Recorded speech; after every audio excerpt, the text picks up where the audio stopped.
Good morning, Michael. How are we?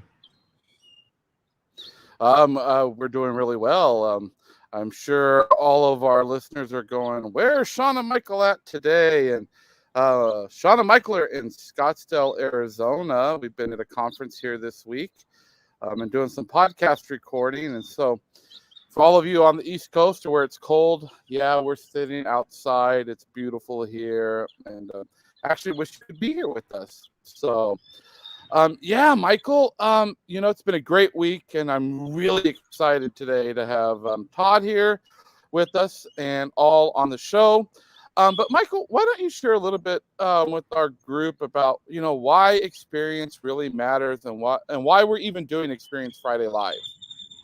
Exactly. There are so many elements of experience that we could talk about it forever. So we feel this overwhelming urge to bring together experts from all kinds of perspectives and different lenses to help us look at experience as an ecosystem. And you can look at it as a business ecosystem. You can look at it as a internal system for your company, whatever you want to take the ecosystem into. But the whole point is that we can't do this alone, right? This is not something that we can do as individuals. And you put the human into the equation, and all of a sudden, there is this ecosystem built, and you have to look at every different element of that ecosystem in the org chart to figure out the best way to create the experience that leads to a better strategy, that leads to customer and brand loyalty, that leads to better and more revenue and more engagement, which is part of what we're going to talk about today. Yep, I love it, Michael. Thank you, and love what we're doing. Just want to give a couple announcements because actually one other thing, Michael, that I'll have you do a brief introduction on. But next week with us on Experience Friday Live, we're really excited. We're going to have Chris Brainerd with us, the Senior Director of Patient Experience and Engagement at UAB Medicine, so University of Alabama. Birmingham Medicine. He'll be on with us. He's a dear friend of ours and going to be sharing with us. But even more excited, Michael, we launched this week the Mofi Academy. And you want to say a little bit about Mofi Academy? Yeah, so we are trying to rethink learning opportunities and learning experiences as experienced professionals and designers. So we're trying to rethink what it means to get together and learn and grow and find ways to better ourselves. And so this first course that we're going to offer, this first experience, is going to be online. And it's probably the most important thing that we do because it's talking about conflict. And it's a ridiculous amount of time, money, energy that we lose on conflict, both at home and work. And when we get into it, it's the conflict at work that we bring home and the home conflict we bring to work. And none of that is good for us. And so we have this thing called the conflict dynamics profile. And it's a behavioral based profile. Most conflict dynamics courses you talk about, it's about your response, and it puts you into categories of how you respond to conflict. What this does is actually focuses on how we behave as people in conflict situations. And when we behave that way, we can better understand our behavior, and then we have an opportunity to change our behavior. So really excited about it. Space is limited, so you're going to want to get into that pretty quickly. If you go to the Mofi website, there's a way to click into it and get registered. Awesome. And just for people to know, I just got a notice. There's some issues with LinkedIn, so it's coming in and out, but it's a LinkedIn issue. So we're going to keep going, and hopefully it will resolve itself. But I am really excited, Michael. We have Todd Unger, who is the Chief Experience Officer and Senior Vice President of Marketing and Member Experience of the American Medical Association. Todd leads initiatives that integrate product, marketing, commerce, community, and service. Most importantly, this is what I love. He's a transformational leader and a productive disruptor. I love that.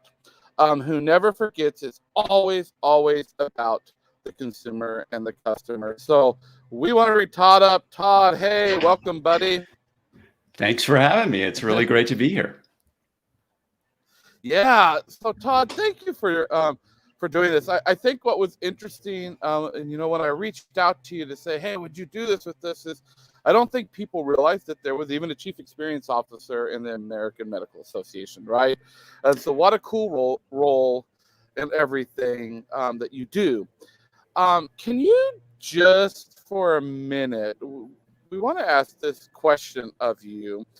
What, why are you there? What's it about? And what is it about the digital transformation world that keeps you motivated in your work? Well, it's funny because my digital career, which started after my non-internet career back at Procter and Gamble, it's just ever changing, and that's what I love about it. I've been in the digital world since AOL, believe it or not, and I've Holy seen cow. every. I know, if you even know what that is. I have been through every phase of it, and what's amazing is is how much it's grown and how much as a marketer, like this tool set has made it, created the ability to really understand the impact of what you're doing. And that's exciting because I like making things and I like to see things grow. And so, like, what better time to be alive, pandemic aside, than right now? Yeah. So Todd, I think it would also be cool for people to understand, like, your career history has not been really right in healthcare, and you did CPG work. Dive into that a little bit more, and then what made you jump into healthcare? Yeah, I came from a very closely related field of horse racing before I came to the AMA. I couldn't even believe they were calling me. But when as I got more familiar with the role, it really brought together all of the things that I worked on across my career. It was kind of an accident. I mean, I have three phases. One is consumer product marketing. I worked at P&G. I worked at Leo Burnett. That's where I kind of learned about consumer marketing and strategy, positioning, segmentation.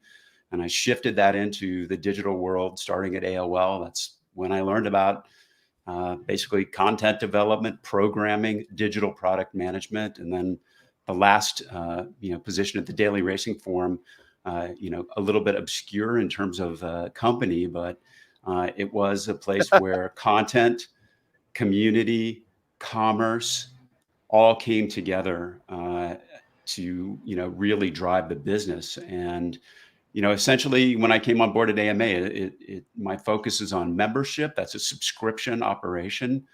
We built out a huge digital publishing platform to support that and develop what constituted experience there. And so underneath the hood, very similar job, just in a space, healthcare, which is, as you know, just extremely important. And for me, so much easier to understand than a trifecta. So I love it. Well, and most of the people know this, Todd. Michael lives in Louisville, Kentucky, the home of Wow. Churchill Okay. Downs. So, what a tie, right? And I just live up the road in Cincinnati. So, I want to jump into this, and Michael, take over on these questions. Like, we found this quote that we use the soak with you, and it says, consumers don't want more choices; they want to be more confident in the choices they make. And Michael, jump in here and take Todd down this path with us. I just feel like there's a story here of somewhere in you there is a bone to pick with talking about the paradox of choice and how that affects our work and our experiences, and we've seen it all the time. So, would love to hear your the genesis of what sparked that conversation for you. Yeah, I heard that quote from Scott Galloway, who I want to be when I grow up, on the Pivot podcast. I think at the time he was talking about the number of funded mattress companies, mattresses in a box. There are like 80. But the quote really resonated with me because I think that it's about the fundamental shift in marketing and the consumer journey, which, in the beginning was much more methodical and sequential and slow. And what I think of it now is I call it the 10-second customer journey, because they're so sophisticated. They're in a bubble already, surrounded by the things they love, and they're all enthusiasts. And what they are searching for and looking for on Google defines who they are to a certain extent. So that whole process of going from, like, I call it the Ariana Grande process. I see it, I like it, I want it, I got it. Right? That's 10 seconds. And so the job of today's marketer is kind of what Scott Galloway said, which is like, I don't want more choices. Good Lord, I got a lot of choices, and they're all good. Like, everything is so much better than it used to be. Help me feel good about the one that I want to pick. Well, and we talk about all the time that a company's competitor is not, if it's a mattress company, it's not the mattress company across the street, which I don't know how that works, but it always seems if there's one mattress store, there's two, right? That's not your competition. Your competition is the best experience they've had recently anywhere, right? So if I'm buying a mattress, I want it to be an Amazon experience. Even though I'm going into the store and I'm buying your mattress, you're still competing against my last Amazon experience, my last Chick-fil-A experience, or my trip to Disney, or whatever it is. And so I wonder if there's that, that people, you hear that a lot. I mean, that's the bar. I mean, yeah. Just the actual, the links between that part of the journey, like if they don't all work together and allow you to execute that once you have made that call seamlessly, then you're out of luck. I mean, people will move on. Is there something though to the AI machine learning world, which I am not an expert in, but experiences online that are so good at drilling into who I am and making those choices for me and putting those choices up? Is that something that you see? And I mean, I guess we're comparing it to retail here, but also just with someone who's working to connect people to subscriptions, right? That how do we take what we know about people and our design principles and be able to connect that to making a connection? Well, I think that is fundamental, because that customer journey, the reason why it's been transformed is the sophistication of digital marketing and marketers, combined with algorithms and the platforms out there, between social platforms and search platforms like Google. Like, the game's changed. And so if you are not completely in touch with the behaviors that are predictive of future purchase and interest, then you can't define people that way. Then don't even get in the ball game. And if you can't, again, describe your product proposition and why you should buy whatever it is, or join, or do that in one line and 3 bullet points, again, don't bother spending money, because you can't compete in this world based on that. So let's get practical in your current role, or maybe talk about a previous role, but what is it that you have to know to be able to make that connection with your end user, your consumer? Yeah, the number one thing is always about the target audience. And of course, especially in technology, people always want to skip right to product, and it doesn't work. I learned, 25 years ago, that the most important thing is to be able to describe your target audience in behaviors that predict their future behavior, not in terms of demographics, not in terms of made up, personas. All this stuff is just totally useless and not very helpful in today's environment, where the metrics are so clear through digital. So for me, every job I've ever had turned on some redefinition through segmentation and database segmentation of the target audience and identification of what those behaviors were that would lead to conversion at the end of it. And that's what's so exciting about today, because you can do that based on data and not have to make it up.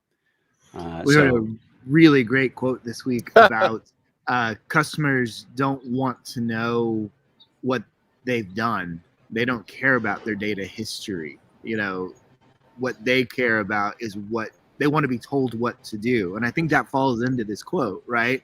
I think I might argue with that. They certainly don't want you to feel like you told them what to do. As we know, that's not working right now. There you go. But they certainly want to feel like that you make it easy to do what it is that they want to do already. And through algorithms, like I always joke, like, think of the things that you love, right?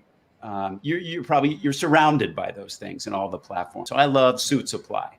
It's my favorite place to buy suits. I live in a bubble of Suit Supply. Every time there's some new thing in Suit Supply, right, I see it online. I live in that world and I love it. I got no reason to. I don't want to escape. So that's the reality. And the job is, how do you get in to be one of those things with people? Because they're surrounded by things that they're interested in. It's not clutter. I just throw that stuff away. Like I'm surrounded by things I like, yeah. Right? So Todd, Michael and I told you we're here at a conference, and this conference is actually health system executives that are chief marketing officers and chief experience officers. So right in your wheelhouse, hospital systems. And there's been a ton of talk this week around digital transformation in healthcare. What do you see happening there? Like, what's an easy thing? Because we're going to have hospital systems listening to this. We're going to have providers listening to this. What's an easy thing? Is all this we're talking about, they hear that, we all know that language, but they're like, well, what do we do with it, right? Mm-hmm. What's like that first couple things that you would say to this room that Michael and I are going to walk back into? This is how you start that journey of digital transformation. My number one recommendation is stop saying the word digital transformation. It's too frightening and too vague. It will stop kind of everything in its tracks. Focus on growth and start building and experimenting with the things that drive growth using existing behaviors that can be facilitated through digital tools. And a lot of, almost all marketing at this point applies there. And you don't have to reinvent platforms. You don't have to spend $1 billion. Like, the tools are out there. And when you say growth, what specifically are you talking about? Is that a relative term, and that companies can choose how they want to grow? Or are we talking straight up revenue?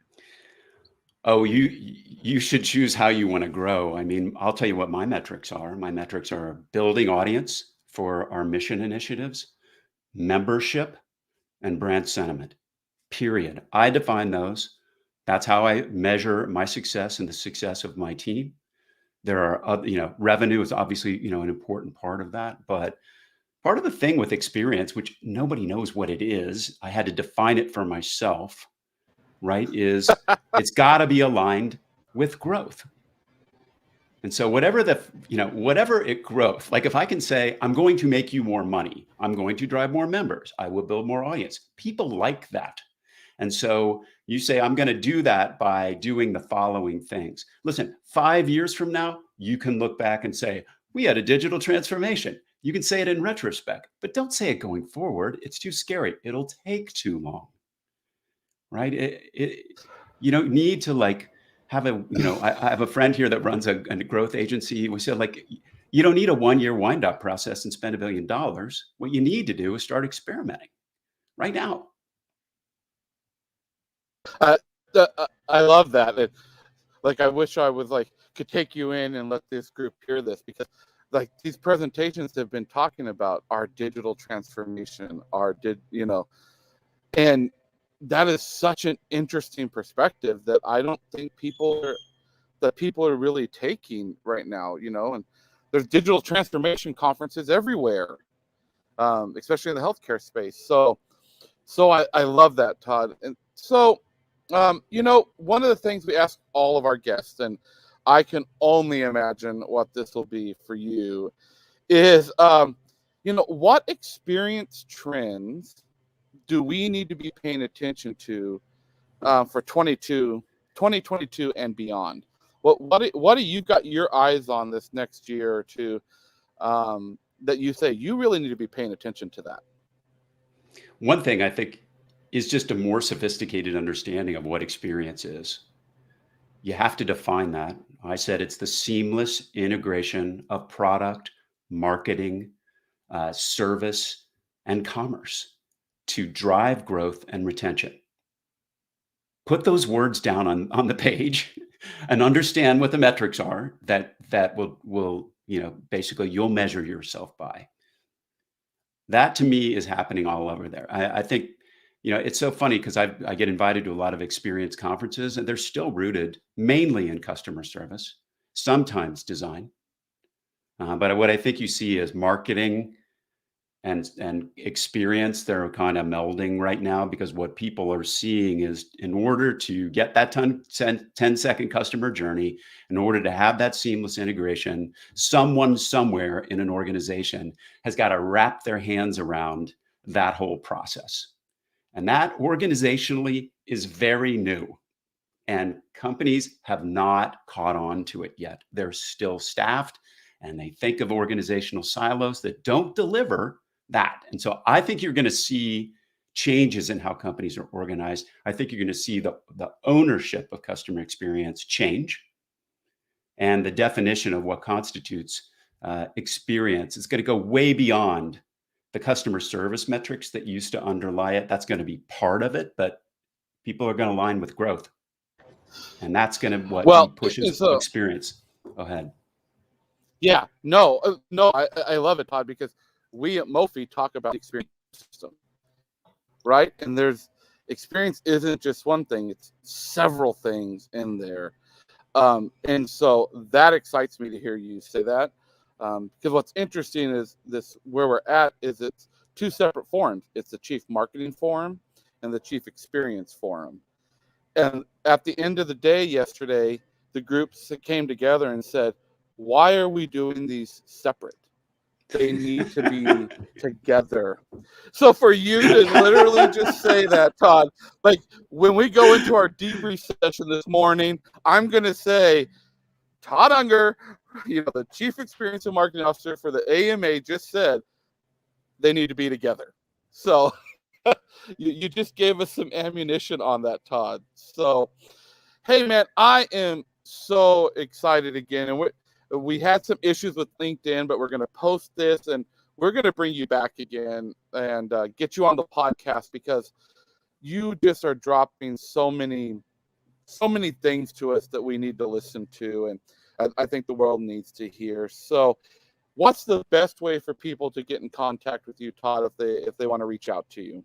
I think LinkedIn, you'll find me. There are not that many Todd Ungers. There's just one who's a sport or a newscaster, and then I'm the other one with a lot of photos. So look at me there. Instagram, Facebook, whatever. I'm here. Awesome. Well, if you'll hang out, Todd, Michael and I are going to close out the show, and then we will be back to say bye to you. So, Michael, wow, that was great. If you want to get a hold of Michael and I, you can get a hold of us at mophie.co or at ShawnNason.com. As well, you can email us at hello@mophie.co. We talked a little bit about our podcast. We are on hiatus for this month, but go out, get some of the whole season 5 this past fall was around experience, the Combustion Chronicles, and as with Todd, link up with Michael and I on LinkedIn. We love to have you as our connections and as our followers. And most importantly for us is that if you play in this experience ecosystem that Todd was just talking about, we want you on the show.